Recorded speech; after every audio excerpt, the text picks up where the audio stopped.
Good morning students. आज हम यांत्रिकी विषय का पहला टॉपिक ले रहे हैं जो है जड़त्वीय व अजड़त्वीय निर्देश तंत्र।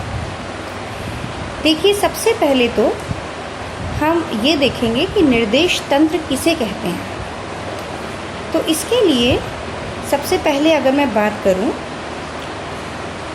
अगर मैंने ये पॉइंट बनाया, ये एक पॉइंट है। अगर मैं इसके निर्देशांक जानना चाहूँ या इसकी पोजीशन जानना चाहूँ या इसकी स्थिति के बारे में जानना चाहूँ, तो स्टूडेंट्स मुझे कौन बताएगा या किस तरह से पता चलेगा कि इसकी स्थिति क्या है। तो सबसे पहला सवाल हमारा ये होगा कि इसकी स्थिति जानने के लिए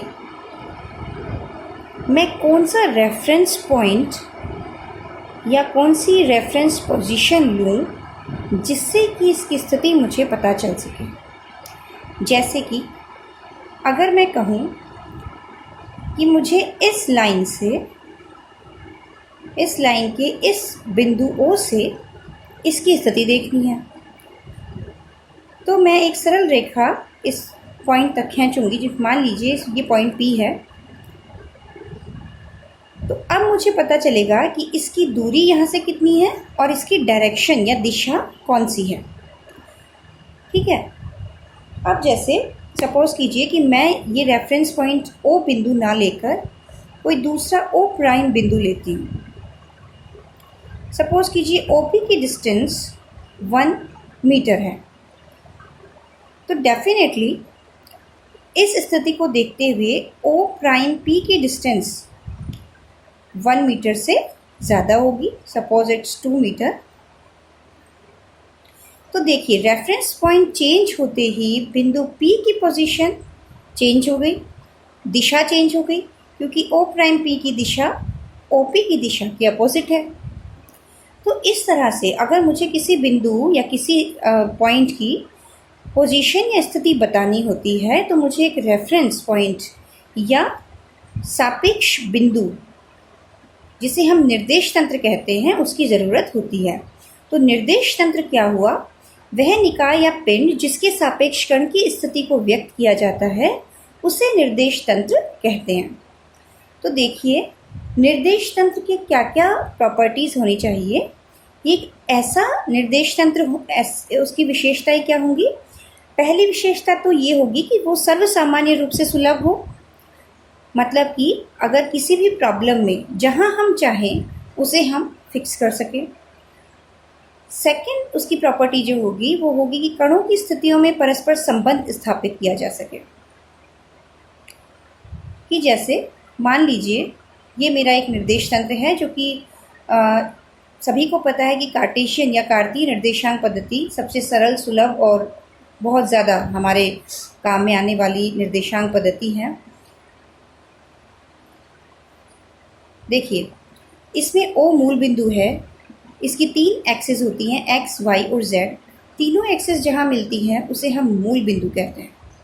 मूल बिंदु पर तीनों ही दिशाओं के निर्देशांक 0 होते हैं, राइट। तो देखिए, कणों की स्थितियों में सपोज 2 कण है मेरे पास, P है और Q है। ठीक है। P के निर्देशांक x1, y1 और z1 है। Q के निर्देशांक x2, y2 और z2 है। तो देखिए, P पॉइंट की जो स्थिति सदिश होगा वो कैसे निकालेंगे कि मूल बिंदु को हम P पॉइंट से मैच कर देंगे। मानिए कि इसका स्थिति सदिश R है और OQ का स्थिति सदिश मैंने माना R प्राइम है। ठीक है। तो देखिए, ये निर्देशांक पद्धति या निर्देश तंत्र जो हमने माना है, ये इस तरह का होना चाहिए कि R और R प्राइम में संबंध स्थापित किया जा सके।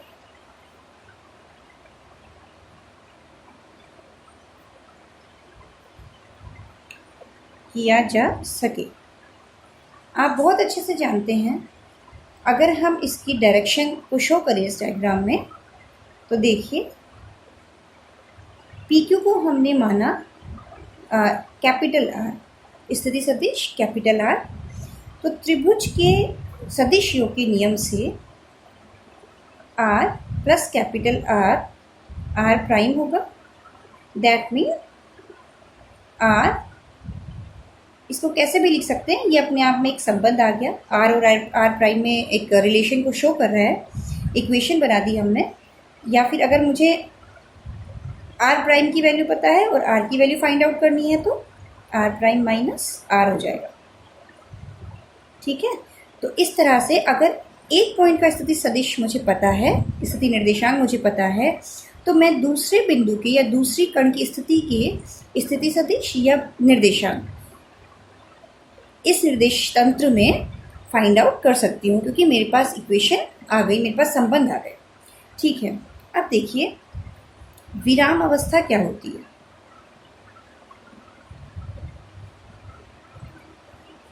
विराम अवस्था से हम क्या समझते हैं? मान लीजिए मैं कहती हूँ ये कोई भी कण है, कोई भी बॉडी है, निकाय है, एनी बॉडी या निकाय है या कोई कण है। अब क्या मुझे बिना किसी इस कण की कोई भी पैरामीटर्स पता किए ये पता चल सकता है कि ये कण स्थिर है या गतिमान है? जब तक कि आप मुझे इसकी वेग, इसकी स्थिति निर्देशन,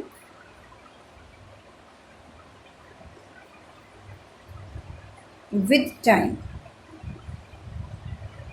समय के साथ इसके स्थिति निर्देशांक अगर मुझे पता नहीं है या फिर मुझे इसका वेग पता नहीं है, तो मैं ये नहीं बता सकती कि ये कण या निकाय गतिमान है। और सबसे बड़ी चीज़ कि मुझे किसके रेफरेंस में हम बात कर रहे हैं, मतलब कि सापेक्ष बिंदु के बारे में नहीं पता, तब तक हम नहीं बता सकते कि ये बॉडी या कण विराम अवस्था में है या फिर गतिमान है। तो देखिए, अगर मैं कहती हूँ कि ये मेरा निर्देश तंत्र है x, y, z, इस कण के निर्देशांक इस निर्देश बिंदु, मूल बिंदु O के सापेक्ष किसी समय t पर x, y, z थे। ठीक है, अब मैं देखती हूँ कि एट टाइम t जो निर्देश बिंदु O के सापेक्ष इस पॉइंट, मान लीजिए दिस इज P के निर्देशांक x, y और z हैं। आफ्टर ए सर्टेन टाइम, मतलब कुछ समय बाद, मान लीजिए एट टाइम t प्राइम पर मैंने इसके निर्देशांक मेजर किए। सपोज कीजिए वो x prime, y prime, z prime हो गए, मतलब कि ये पॉइंट जो x, y, z पे था अब किसी दूसरे point x prime, y prime, z prime पे पहुंच गया। तो देखिए एक पॉइंट P जिसके निर्देशांक x, y, z थे, कुछ समय पश्चात एट टाइम t पर, कुछ समय पश्चात x प्राइम, y प्राइम और z प्राइम हो जाते हैं टाइम t प्राइम पर। ठीक है, तो क्या ये बिंदु स्थिर कहलाएगा? ये कण क्या कहलाएगा? गतिमान कहलाएगा। अब नेक्स्ट हम कंडीशन देखते हैं कि सपोज कीजिए एट टाइम t पर किसी कण के निर्देशांक x, y, z है। Then after a certain time t prime, ये जो निर्देशांक हैं अभी भी x, y, z ही हैं। After certain time t double prime, कुछ और समय बाद हम वेट करके फिर से मेजर कर रहे हैं, अभी भी ये टाइम x, y, z है। मतलब जितने इंटरवल, जिस टाइम गैप में हमें इसके निर्देशांक देखने थे, उस पूरे टाइम इंटरवल में हमने इसके निर्देशांकों को मेजर किया, वो पूरे टाइम ही क्या है? x, y, z सेम है। मतलब कि टाइम के साथ, समय के साथ यदि किसी कण के स्थिति निर्देशांक या सभी निर्देशांक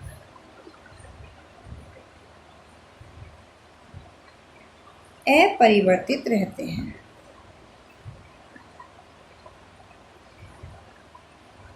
तो वह वस्तु या कण विराम अवस्था में कहलाती है, मतलब कि वो एक जगह है, स्थिर है, स्टेडी है।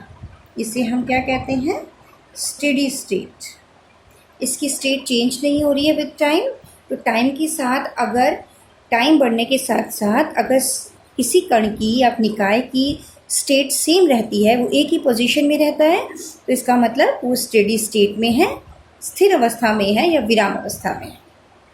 चलिए नेक्स्ट टॉपिक नेक्स्ट क्लास में पढ़ते हैं।